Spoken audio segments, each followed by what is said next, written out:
first visit of today is the Vatican University.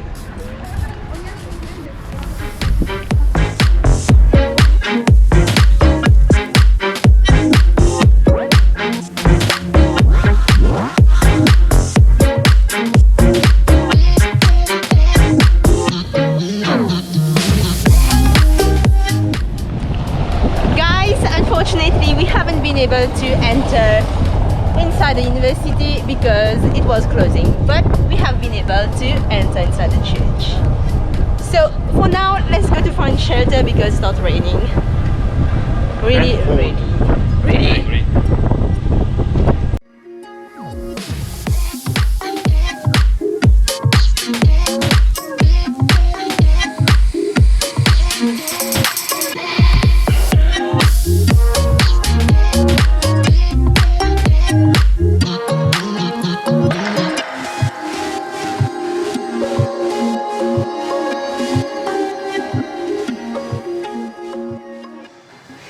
So, this is the typical Roman pizza, and his name is pizza taco.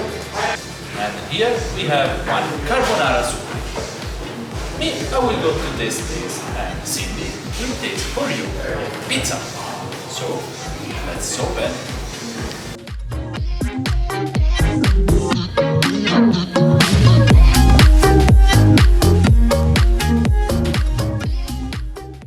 As you can see, is fried carbonara pasta.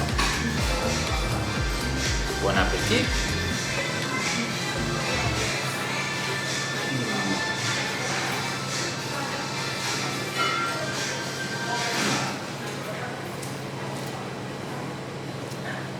Very delicate, tasty, and so good.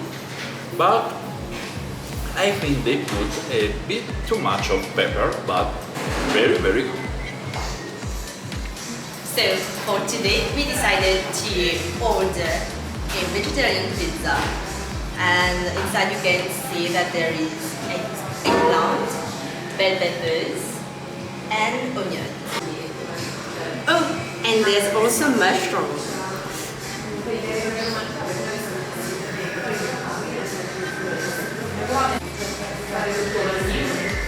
How is it?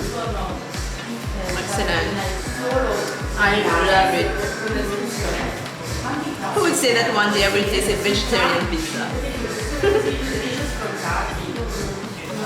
Questa è, diciamo, proprio un po' un supplì che ci sta rappresentando ultimamente, diciamo, perché è una cosa un po' anche nuova se ci si pensa, perché comunque magari avere un supplì proprio con dentro lo spaghetto è una cosa magari che non è proprio della tradizione romana, ma è più napoletana come cosa. Sì. E questa nel senso è una carbonara vera e propria semplice che noi facciamo e poi la raffreddiamo in modo tale da poterla poi panare e friggere, quindi insomma se vi è piaciuto dai. Guys, we are now queuing up to enter inside the famous Colosseum, one of the 7 wonders of the world. I'm too excited!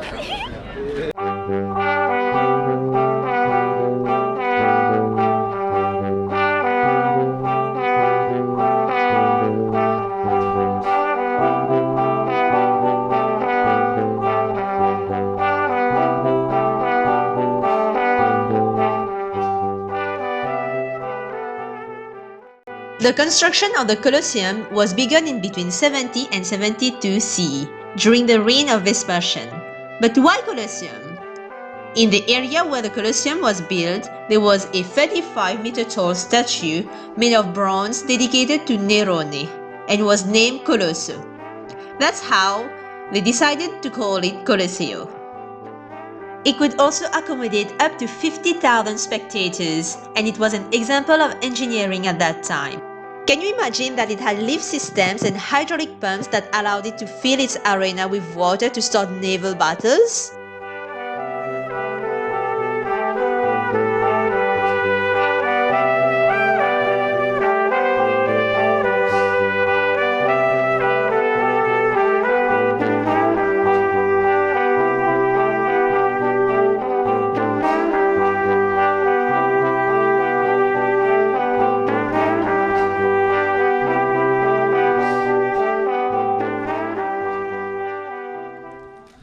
that we just finished to visit the Colosseum, is the time to go to explore and hiding place close to the Colosseum and that have a nice and interesting history.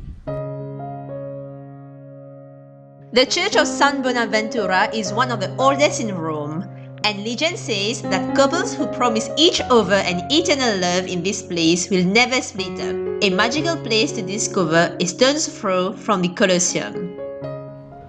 After the suppli and the pizza is the time of another typical Roman street food.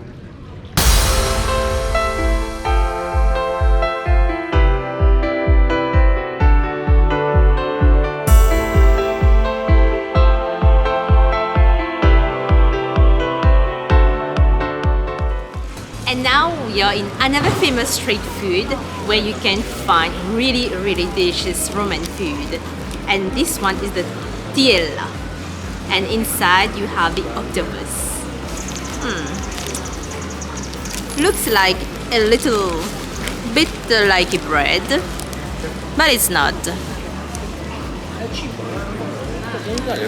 I want to give it a bite, but it's really hot. I will try.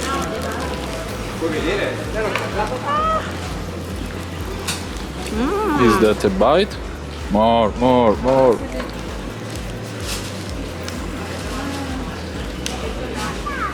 So the dough is perfect. Soft inside but really crunchy outside, and it's hot. I love it. And the octopus, tender. Love it.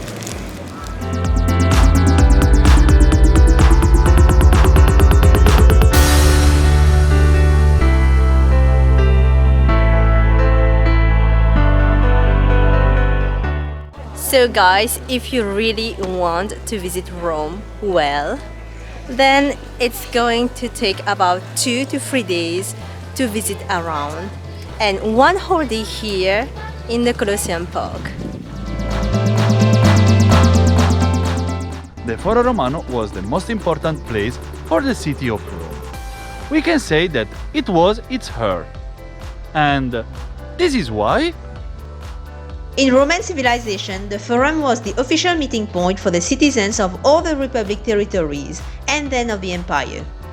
They went there to participate in the political, administrative and economic affairs that concern the community to which they belong. Around this area, we can also visit the Palatine Hill, the Capitoline Hill, and the remains of numerous temples, and then going back to the Colosseum.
Street Food Colosseum for Imperiale Palatino, and now it's time for the bubble tea!